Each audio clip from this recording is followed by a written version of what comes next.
I work reception at a boutique hotel in Amsterdam. An American guest demanded I give him his neighbor's room number because they were being too loud. Explained we can't share guest information. He said, "What do you mean?" "I'm a paying customer. I have a right to know who's next to me." I told him it violated privacy policy. He pulled out his phone. "In America, hotels have to tell you. It's a safety thing," said this was the Netherlands. He insisted America and Europe had the same rules because of NATO. When I wouldn't budge, he said he'd call the American embassy to report the security violation. My manager came over. The guest demanded the neighbor's full name and room number. My manager said no. The guest asked if we were hiding something. He filed a complaint, saying we were suspiciously protective of criminal activity. The neighbors were a Dutch couple celebrating their anniversary. Another American at a Paris cafe asked our waiter for the Wi-Fi password. Simple request. He gave it to her. 10 minutes later, she came back demanding to know who else is on this network. Our waiter was confused. She wanted a full list of current users because she was doing work stuff and needed to know if it was secure. He said it was a public cafe. She said that was exactly why she needed the list. She asked if we tracked MAC addresses. She wanted to see the router settings. She suggested we ban suspicious devices. When he refused, she asked if we were GDPR compliant. He said yes. She said, "Then you have to show me the data." She called it a European law thing. She demanded to speak with the owner. "We don't give customers access to our network infrastructure." She left a review warning others about our cybersecurity failures. Let me share more stories about Americans who think privacy laws work the same everywhere. I'm a pharmacist in Stockholm. An American man brought in a prescription from his doctor back home. Standard requests, we get those. I explained I couldn't fill American prescriptions. He said, "Just call my doctor in Florida and confirm it." I told him that's not how it works. He insisted it would only take 2 minutes. I explained I legally couldn't contact his doctor without proper documentation. He said, "You're a pharmacy." He's a doctor. "Just talk to him." I explained Swedish medical privacy laws were strict. He got frustrated. "He's my doctor. I'm giving you permission." I said it didn't matter, I couldn't access American medical systems. He said he'd call his doctor right now and put him on speaker. I explained that still wouldn't work. He called anyway. He handed me his phone. "See? He's right here." His doctor was confused why a Swedish pharmacist was on the line. I explained the situation. His doctor said he'd faxed the prescription. The American said, "There, problem solved." I had to explain we don't accept faxed prescriptions from foreign doctors. He accused me of making up rules because Swedish healthcare was socialist. He asked for corporate's number. We're an independent pharmacy.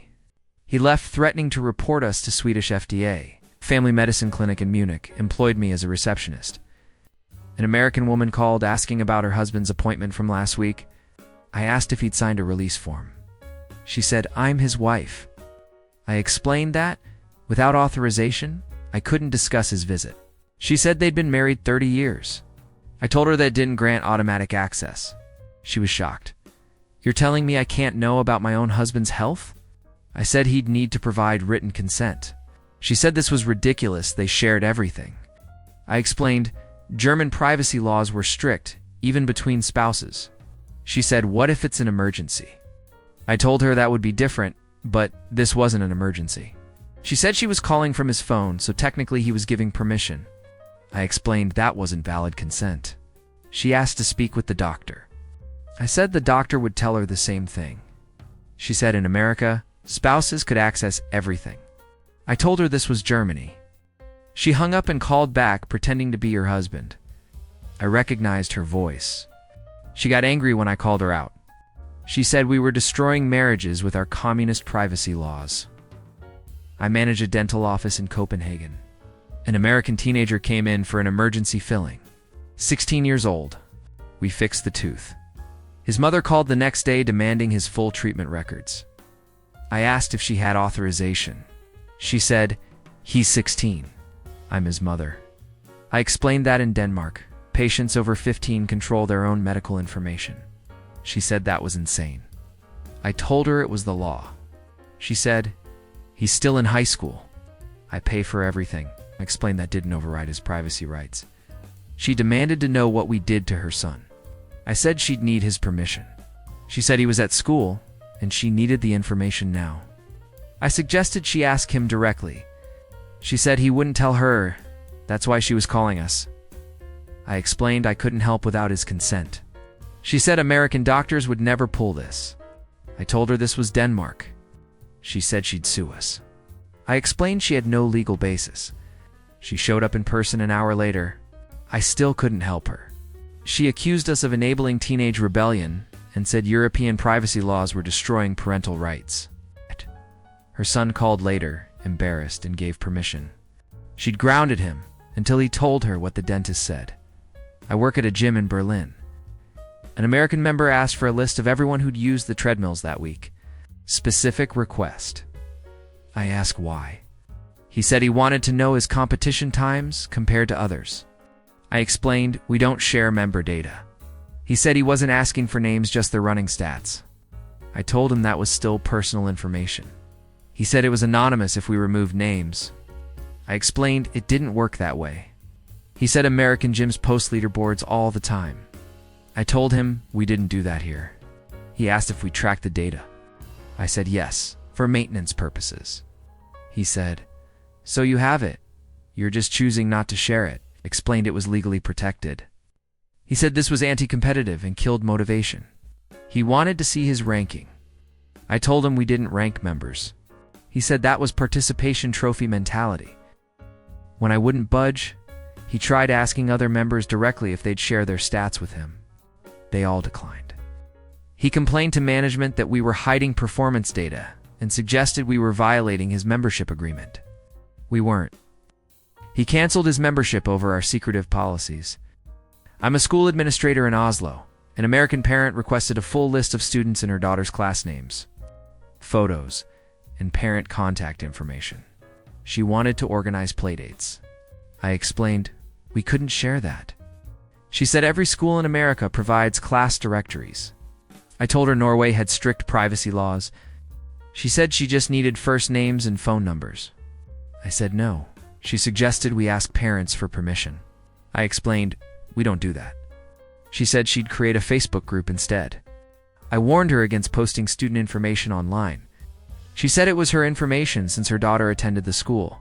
I explained it wasn't. She accused me of making socializing impossible. She said this explained why Norwegian kids were so isolated. When I didn't respond, she started approaching other parents at pickup. Several complained. I had to send a school-wide email reminding everyone about privacy policies. She replied all saying, our rules were un-American and borderline abusive. She tried to organize a petition. No one signed it. She eventually stopped, but not before leaving multiple reviews calling our school secretive and antisocial. Her daughter made friends just fine without the directory. I work border control at Prague Airport. An American traveler was selected for secondary screening. Routine check. My colleague asked to see his phone. The traveler refused, citing privacy. My colleague explained it was part of security screening. The traveler said, in America, you need a warrant for that. My colleague said this was Czech Republic. The traveler insisted he had international privacy rights and that Prague had to follow American constitutional standards because we were allies. My colleague remained calm, explained the traveler could refuse but might be denied entry. The traveler said that was illegal detention. He demanded to speak with an American official. My colleague said the American embassy couldn't override Czech border policy. The traveler got loud. You can't just violate people's Fourth Amendment rights. My colleague explained the American Constitution didn't apply at Czech borders. The traveler said it applied to American citizens everywhere. He started filming, saying he was documenting human rights violations. My colleague asked him to put the phone away or he'd be escorted out. The traveler yelled about freedom of press. Security arrived. The traveler said he was being persecuted for exercising his rights. He threatened lawsuits and embassy complaints. My colleague gave him a choice: comply with screening or leave. The traveler chose to leave. He missed his connecting flight. He later posted online about Czech police state tactics. He never mentioned that he was the one who refused security screening. Multiple people in the comments explained that borders everywhere have search authority. He argued with all of them, insisting American rights were universal human rights and that we were violating international law. Someone linked the Czech border security regulations. He said they were illegally translated and didn't count. These stories remind me that privacy expectations shift dramatically by country. What feels normal in one place seems intrusive in another. But the wildest part? It's always the confident assumption that their home rules must be universal, that everywhere else is somehow wrong. Got stories about international privacy culture shocks? Drop them below. I need to know I'm not alone in this.